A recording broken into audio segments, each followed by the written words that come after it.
This is the Toyota GR Corolla, GR standing for Gazoo Racing, and this has graduated law school because its competitors, its homies, have all dropped out.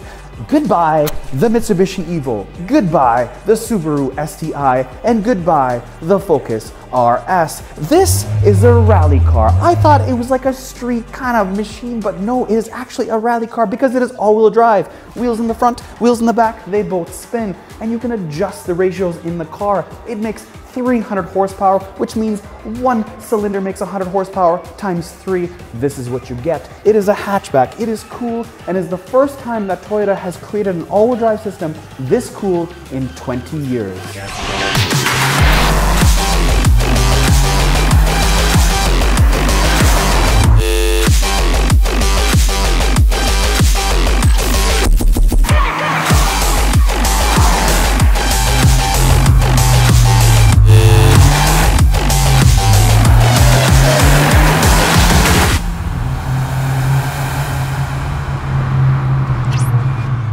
GR Corolla with a 3-banger, not a 4-banger, a 3-banger. Each of these bangers make 100 horsepower, and if my math serves me correctly, 1 times 100 times 3 equals 300 horsepower. So we've got 300 horsepower and 273 pound-feet of torque. If you opt for the super hot Morizo variant, you get 295 pound-feet of torque, but right here I got 273. I will put this thing in first gear. I've got it in sport. There is normal, custom, and eco, but I am in sport. I push this button so I can adjust where my front and back wheels get the power.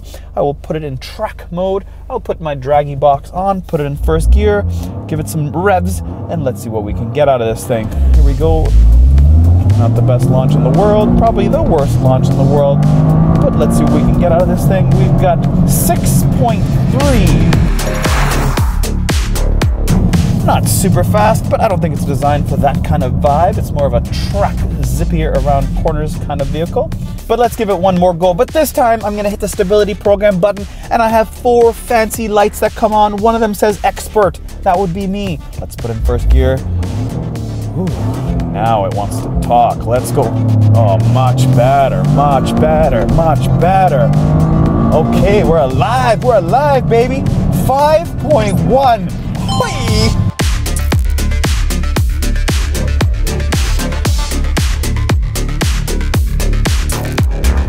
Okay, expert, what are you doing today? When people start calling me now, I'm gonna be like, yeah, I'm an expert. But all jokes aside, this thing is like alive. What on earth? Why are you hiding this button?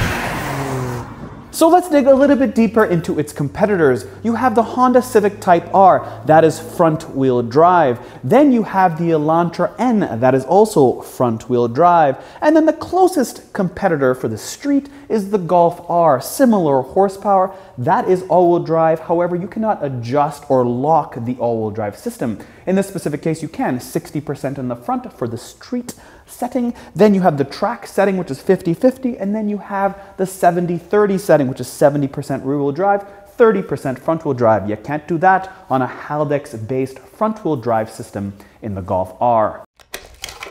Check out this hood. Look at this bump. A huge snout on this bad boy, and that makes sense because you have 2 nostrils, 1 per side. Twin ducts on the hood. Moving down to these headlights, you have the DRLs that have a C-shaped design that flares out right to the corner of its eye. Moving back down again, you've got the projector light there, and then fog lights hiding underneath. In the middle here, it does flare right to the center into this Toyota badge. And then you have this really wide bumper with lots of functional vents. Of course, you can't forget about this GR badge and this lower valence. Now, there's no front camera on this thing because it is manual transmission, and if you drive manual transmission, you definitely don't need a front camera.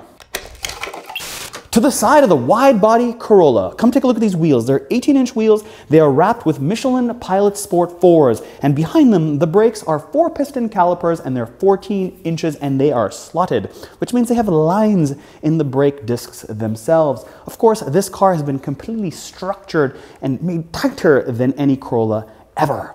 It also has these little vents on the side that are functional. GR badge right there. Of course, black mirror caps. I would always expect that on something like this.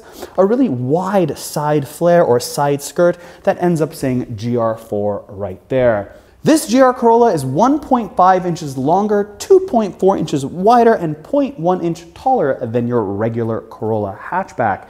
And when I'm standing here at 5'9", I can tell you that this roof is no conventional roof. It is forged carbon fiber. It's very, very light, because that's the point of the GR Corolla. It still does weigh a little bit more than the Corolla. It weighs 3,240 pounds in its exact format, so it's fairly light. It's not super light. That's because it is all-wheel drive, and of course it's got some reinforcements to it, and that adds weight. Now moving down to the back, you can see where the wide body panels come in. All this stuff is plastic, exactly like the Integra. However, the Integra had steel or metal, plastic, and then plastic. And people were saying, well, why don't you just make this all metal? Well, it costs money. The Toyota just put plastic, plastic, plastic, and that is all we need to meet the eye. We already know that this is 2.5 inches wider than the regular Corolla, and that's all we need, and it flares really well with these rear tires, and the rim, the offset, is perfect. It doesn't look sunken in and doesn't look flared out too much. So the back of the Corolla is where it gets really, really frisky. Take a look at this wakeboard spoiler. Put my hands here, I pivot down, I get ready for those waves under my feet, and yes, I am lifting off. Moving down from there, I do have a rear wiper. Your third brake light is hiding underneath the spoiler. I do have this really wide flaring design when it comes to the bumper. Of course, there is where the badge is. This button underneath, you have a rubberized button I can pull, and that opens up the trunk. You have your Corolla badge with the GR right there, and then you have the C-shaped design taillights. Moving down from there, of course, really, really big bumper. It flares out so much. It's just like really funny to see. But what's even more funny is its exhaust. Take a look. You have a center exhaust that looks very like Mini Cooper-ish, and then you have these side exhausts. So you have both, best of both worlds. Who knows? GR Corolla time. All right, cool bolstered seats with the GR right there. That is cool. Now these seats are obviously manual. I got to pump them up to go up and push them down to go down. They do recline back and forth, pretty straightforward. Underneath here, I can go backwards and forwards for my height. I do have 4 powered windows. I know I have to say that, but this is a lightweight car. Sometimes you actually have to roll it up.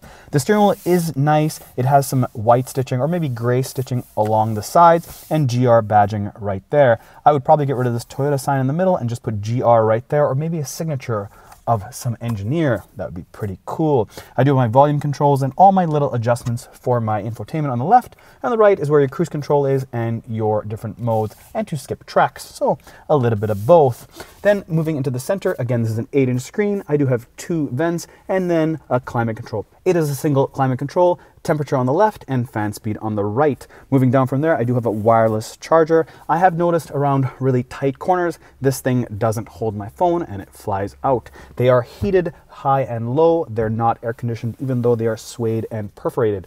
I do have a little bit of stitching around the center console where my shifter is. This has really, really tight throws. Take a look at it.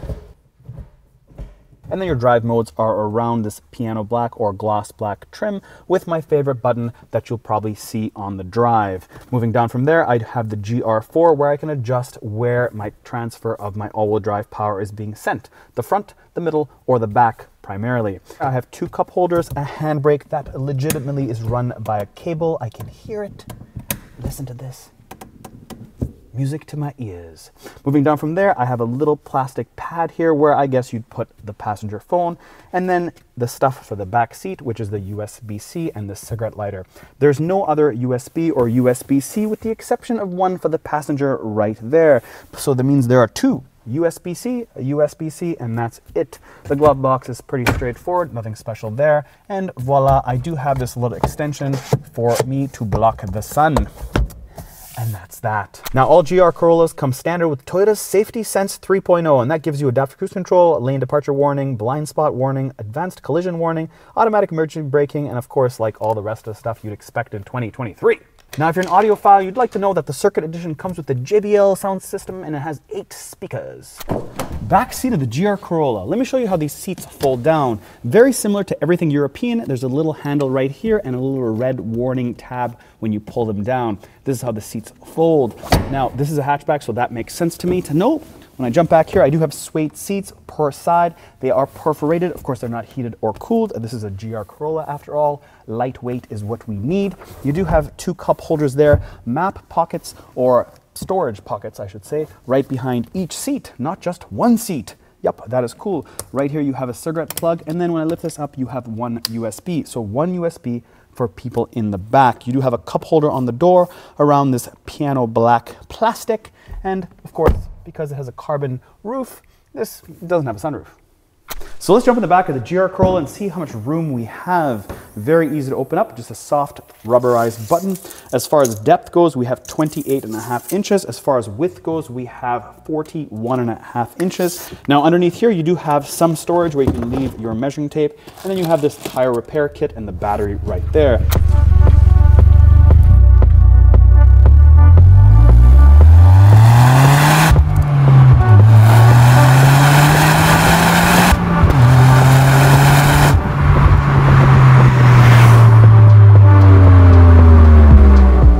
My little spiel about the car itself. This is pretty amazing that it's a 3-banger. Like, all jokes aside, sick, it's a 3-banger. I was gonna totally just jam how basic it is inside. This little small screen and this very basic dash. Cool digital display. I'm not a huge fan of this basic interior, but I kind of get it. It's just a, you know, a track star. So, with that said, check this out. There's a couple things I gotta tell you right away. Number one, the shifter, amazing. I love how the top of this thing reminds me of a different brand back in the day, S2000. At the top, they have the same sort of feel. Love it. Very passionate about that stuff. I love this track button. It says push track. Yes, I'm tracking. Boom, hit it. Love it. I love this GR letting me know that I'm in a grr car. Love it. I love the fact that this roof on the outside is not, you know, metal. It's got that cool design on it. And of course, it's lighter. But I love the fact, this is what I love. You guys ready? I love the fact that the suspension is not super stiff. I love that in the hardest setting, it's still palatable. Whereas the Type R is not. That's why the Type S, the Integra Type S, is actually a better buy. But this is kind of in the middle. It's got that feeling where it's not as soft as the Type S. It's not as rock hard as the Type R. It's kind of in the middle. But man, it's hard to review a car when I can't take a car on a track, and I'm simply just going straight and doing some light left and rights. Yeah, I can't really feel the car out. So I try to drive the car before I do these reviews for about 3 or 4 days. And to be honest, I would honestly tell you the reality is that this thing is a car that's meant to be ripped on a track, especially when you come out of the box with Pilot Sport 4S's. It's like, you know the deal. When you see those things on a car out of the box, you know the deal. So if you don't know much about this engine, this is the most powerful 3-cylinder engine in the world from a production standpoint, that you can go and you can physically buy one at a dealership. This is the car. That's it. This engine is the one to get if you want the most powerful 3-cylinder in the world. So anybody on the planet that used to own a Suzuki Swift will be super happy to know that this was the future when they were thinking about boosting their Swift. This guy. The driving is more purist. You can hear that turbo spool up, and as soon as I take my foot off the gas, you can hear that wastegate. Now, it's not obnoxious like I've added on after the fact. It's just part of what this car is. Now, it's only available obviously as a manual. You know, look at this car. It's not going to be available in automatic. That would be a major diss to anybody that drives manuals, thinking, hey, that person there could also drive the same car in an automatic, and that just doesn't fly with guys or girls that would want to buy something like this. This is designed to have fun, baby, with this non-adaptive suspension. This suspension gives me exactly the feedback I want to feel as I whip into a corner. I don't want this fake feeling, and that does not give me that with this car. It's direct. When I point and turn, it does its thing and gets me in that direction.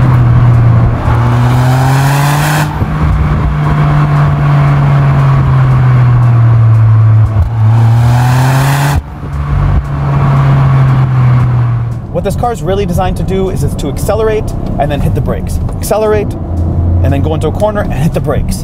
And this does have 4-piston fixed calipers in the front, and in the back there are 2-piston. That's what it's designed to do. Just go and brake. and go and brake. So if that's what you do, this is the car for you to possibly consider. That's it of my review of the GR Corolla. Hope you guys like this review, and we'll catch you on the next one.